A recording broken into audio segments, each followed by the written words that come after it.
Hello guys, welcome back to our channel Study with Preeti Pandit. Today I am going to teach you a new topic of English, that is tense. So, what do you know about tense? आप लोग क्या समझते हैं tense से? Tense मतलब काल, हिंदी में बोले तो काल. टेंस का मतलब हमने कौन सा काम किस समय पर किया, टाइम ऑफ वर्क और टाइम ऑफ एक्शन, वो हमें टेंस बताता है. मेनली हम लोगों को पता है कि टेंस के 3 टाइप्स होते हैं, प्रेजेंट, पास्ट, फ्यूचर. मतलब हम किसी समय की, किसी काम की कितने समय में कितने तरह से बात कर सकते हैं. प्रेजेंट में मतलब वर्तमान में जो हमारा चल रहा है, जो ऑनगोइंग है. पास्ट में जो बीत गया, और फ्यूचर जो आने वाला है. तो ये हमारे 3 टाइप के टेंस हैं, प्रेजेंट, पास्ट, फ्यूचर. जिसमें से हमारे 4 टाइप्स के, इनके भी टाइप्स हैं. इंडेफिनिट सिंपल, जिसमें हमें पता चलता है कि जो काम सिंपल टेंस में हुआ. ये दूसरा टाइप है कॉन्टिन्यूअस, तीसरा है परफेक्ट और चौथा है परफेक्ट कॉन्टिन्यूअस. अब हम धीरे धीरे हर टेंस का, प्रेजेंट का, indefinite, continuous, perfect continuous, 4 tense पढ़ेंगे. ऐसे ही पास्ट का और फ्यूचर का. ये है हमारा टेंस का intro. Now we are started with first present simple, जिसको हम present indefinite tense भी बोलते हैं. ओके, जिन सेंटेंस के लास्ट में ता है, ती है, ते है, ये वर्ड्स आते हैं, इन ये वाला टेंस प्रेजेंट सिंपल टेंस या प्रेजेंट इंडेफिनिट टेंस होता है. ये हमारी पहचान हिंदी में हम लोगों को सेंटेंस पहचानने में आएगी.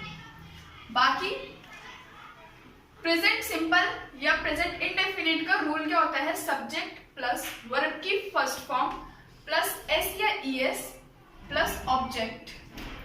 सब्जेक्ट जो कार्य कर रहा है, वर्ब जो कार्य हो रहा है, कार्य जो है, ऑब्जेक्ट जो बचा हुआ है.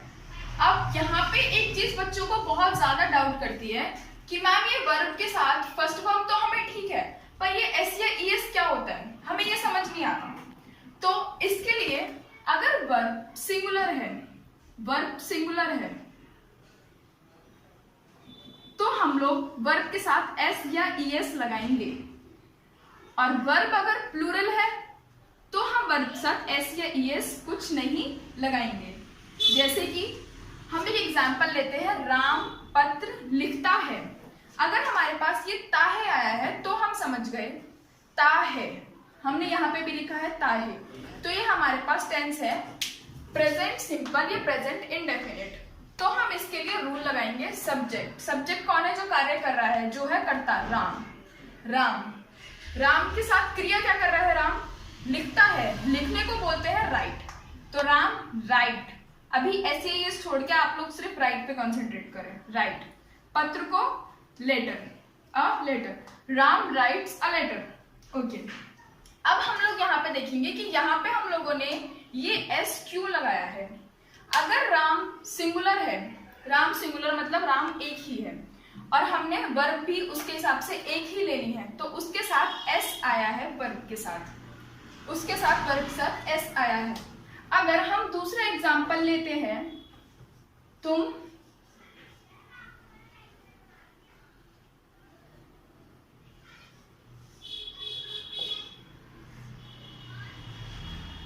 पढ़ते हो, इसका बनेगा यू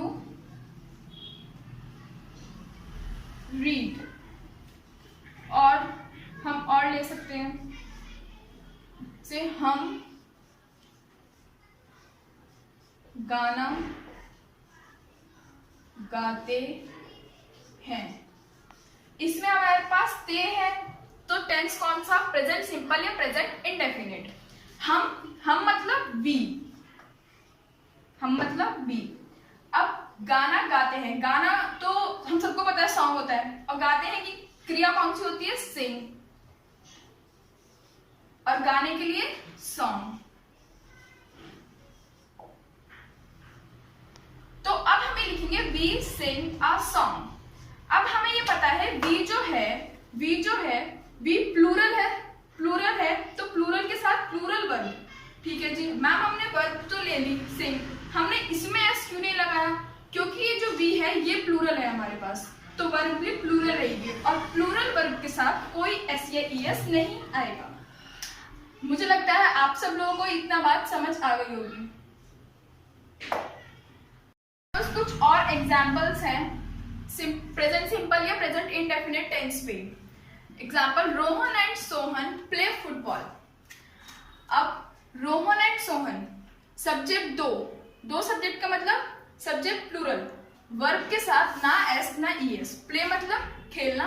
रोहन और सोहन फुटबॉल खेलते हैं तो ते है, तो ते में हमारे पास ये वाला play. They eat an apple, तो दे हमें पता है दे भी क्या है, प्लूरल सब्जेक्ट, तो वर्ब भी प्लूरल आएगी, प्लूरल के साथ कोई भी एस या ईएस नहीं आएगा। See Shreya learns lesson.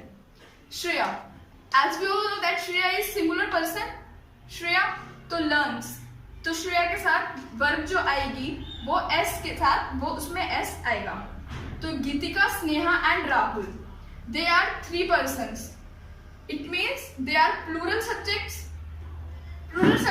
take plural verb, no s no es। Geetika, Sneha and Rahul jump high।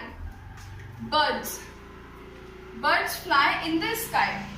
birds, there are birds is plural subject के साथ singular verb, ना तो s ना es। I think आप सभी को ये प्रेजेंट सिंपल या प्रेजेंट इंडेफिनिट का रूल भी क्लियर हुआ होगा और कुछ एग्जांपल्स भी क्लियर हुए होंगे। इसके बाद अगर आप लोगों को कोई भी डाउट होता है तो आप लोग कमेंट बॉक्स में हम लोगों को कमेंट कर सकते हैं। बाकी हम ऐसे ही टेंस की और वीडियोस लेके आएंगे। बाकी आप लोग don't forget to subscribe my channel and like video and comment and share also. Thank you guys.